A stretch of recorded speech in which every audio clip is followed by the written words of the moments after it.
The Last Cloudia and Trails in the Sky first chapter collaboration continues with part 2 tomorrow. Joshua Bright will be here. Let's go ahead and take a look at his kit. Right off the bat, we see that Joshua Bright is going to be 2 weapons equipped, so it's dual wield and dark damage. So my first question overall is like, dude, are you going to be better than, Bayonetta? So that's what we're going to find out today. So Joshua Bright traits 1, Calm and Control Bracer. 2 weapons equipped, dark damage plus 40%, damage cap plus 50k. Each sword equipped, strength plus 20%. When using a skill, chance to restore all skills SCT for 5 seconds.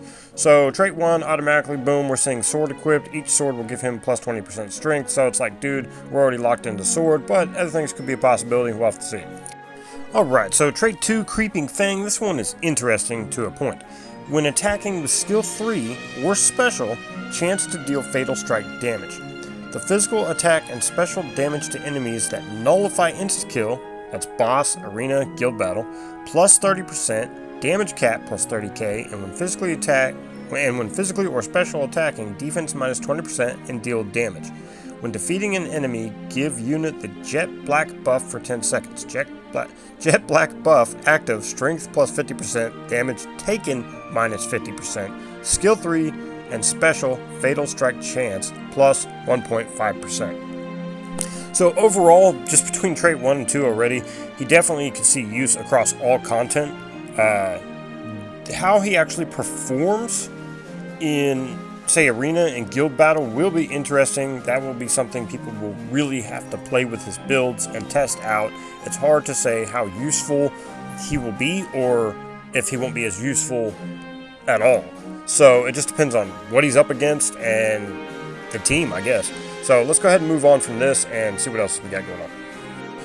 Alright, Joshua Bright ability. Skill 1, Dual Strike, medium area dark combo attack. Skill 2 is Flicker, forward dash to close in for a medium area dark combo attack. Chance to cut enemy SCT 1 sec. Skill 3, Cloak and Dagger, instantly close the gap for a medium area dark combo attack. Special is Black Fang, which is a powerful dark combo attack to all enemies. Yeah, I saw the video. I don't know about his hit count, but at the same time, these are units that'll come back in the future and get insights and then boom, probably be crazy. And sometimes I think they release these units with that in mind about future and the insights. Anyway, let's go ahead and check out some skills here. Junior Bracer Emblem, chance for special to deal criticals. Battle Start, restore 1 SCT stock to 1 skill. Junior Bracer Emblem, that's nice. Good PvE content thing going there. Adios be with you. Battle Start. Give revive effect to unit, no time limit on effect. When revive, give unit a damage taken minus 50% buff for 20 seconds. So like Estelle, they both have that. That's very good for a lot of content right there. Quartz, Death Blow 2, Battle Start. Give unit a Jet Black buff for 10 seconds when skill or special attacking chance to insta-kill. This says excludes bosses, arena, and guild battle. Fatal strike damage plus 100%. Okay. Quartz, attack 3, strike. Strength plus 30%, defense minus 10%, critical rate plus 5%. Quartz Cloak. Enemy attention drawn minus 2. Chance to evade physical and magical attacks. That's nice. Same type dual wield Same type dual wield attribute Pierce. When equipped with 2 weapons of the same type and enemy attribute resistance, cut skill, special damage, cut attribute resistance minus 50% and deal damage. That's really good, actually. That'd be great if Bayonetta had that. So what else? Attack up max, Heroism up max, Uncloud Power, Gale Force, Auto EX Brave, that's great, Auto Critical great, Auto Haste, Auto High Protection, Blessed Speed, nice, Dark Drive, Dark Giga Drive, great, Dark Attack Raise 2, Dark Attack Raise 5, that's great, Sword High Boost, Sword Giga Boost, great, Twin Wheel Boost 4, Special Boost 5, Fatal Strike, Doggy Dog 2, Cloak of Majesty 2, wow, Waken 2, Proud Force, Pose of Glory, Illusion, Dual Wield, and Human Buster. Oh, well that is great that he has Human Buster built in, but we don't see very many human units sometimes anymore. Things have been taken over by a lot of things, but that could still be really great. So yeah, interesting. Alright, 6-star enhancement skills. We got Transcend Sword Mastery 2, Sword Equipped, Physical Attack Damage plus 20% damage cap, 7,500. He's dual wield, so we won't even need to worry about 1 weapon equipped, but if you did, 15,000 instead. Same type dual wield LB2. When equipped with 2 weapons of the same type, physical attack damage cap plus 15,000, that's great. Battle armor up, strength defense plus 20%, gonna need it. Physical nullification shield, chance to nullify physical damage taken, that's great. Damage taken minus 15%. We got special LB plus 15k, and blessed speed is going to boost that movement speed when moving. Chance to nullify physical and magical damage taken, so very nice. Alright, my favorite thing going on in this collab right now, I actually did not get Estelle. I may try more, but I did get the arc, and these arcs are something. This one is Trails in the Showdown LR. Arc trait. When physically attacking, chance to insta-kill. Dark damage plus 35%, damage cap plus 4k to bosses and enemies that nullify insta-kill in arena, guild battle, etc. Chance for critical damage plus 100%, chance to evade physical and magical attacks. These learnable skills are Black Fang, which is dark weapon equipped, dark damage cap plus 2000, strength plus 10%. Legend of Heroes. If at least 2 allies have the skill Legend of Heroes set, boost special damage cap to bosses. 2 allies 5k, 3 is 10, and 4 is 15k. Very nice. Twin Wield Boost 2. When equipped with 2 weapons of the same type, physical attack damage plus 10%, damage cap plus 2k. These LR arcs are pretty sweet. I like them. They're great. These are going to add to a lot of PvE game modes as well as competitive type game modes that we have.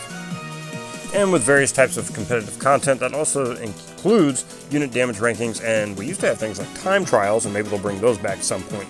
A lot of people like that, and I enjoy doing them as well. Alright, let's look at the AER for this arc, and it is called Orbment.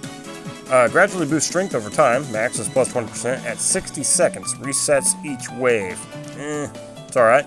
Stats, strength plus 121, attribute resistance, fire plus 5, thunder plus 5. I like the fact that it got some attribute resistance on it. It's got some decent strength on it, it is an accessory. As far as the trait goes, it's not terrible, but it just depends on, I mean, if it takes 60 seconds and you're obliterating stuff, you're never going to reach it if you don't hit the 60 seconds. You'll never hit that plus 20%. Alright, so some final thought wrap-ups on Joshua Bright. First and foremost, Trails in the Sky first chapter is going to be available, I believe, September 19th, if I remember correctly, which is 5 days after EpicTetsu's birthday. Alright, so, anyways, Joshua Bright seems like an interesting unit, but Estelle Bright might hold a little more value overall as far as, some of what she can do. My thinking is that these LR arcs are really the main thing to go for right now. The future of these two units could be incredible with insights, which we do have in this game, so picking them up early if you can or you do could be a huge plus. How Joshua Bright will do in things like guild battle and arena is debatable and needs to be tested before you can actually just go ahead and be like, well, this is a possibility, because it depends on what kind of team he's built on and what kind of team he's facing. So those things are, always up to debate. So I think he will be a decent unit. If you do not have a dual wield unit like a dark damage unit like Bayonetta and missed that collab or missed inciting or whatever, this could be a really cool unit to pick up. I actually hope I get him because I would like to be able to build him, test him out, and then if I have time, hopefully make some kind of showcase video. Speaking of showcase videos, I still haven't got time to put one out on Summer Labyrinth. I did take her into Hestomia and fight Eliza, but that was multiplayer, so it was hard to tell if the team was just beating the crud out of Eliza or if Summer Labyrinth was lacerating her to just nuking her. I'm not really sure what happened, so I'm gonna have to try to mess with some more of that soon. Unfortunately, we had a neighbor pass away, and so I had to go to another funeral.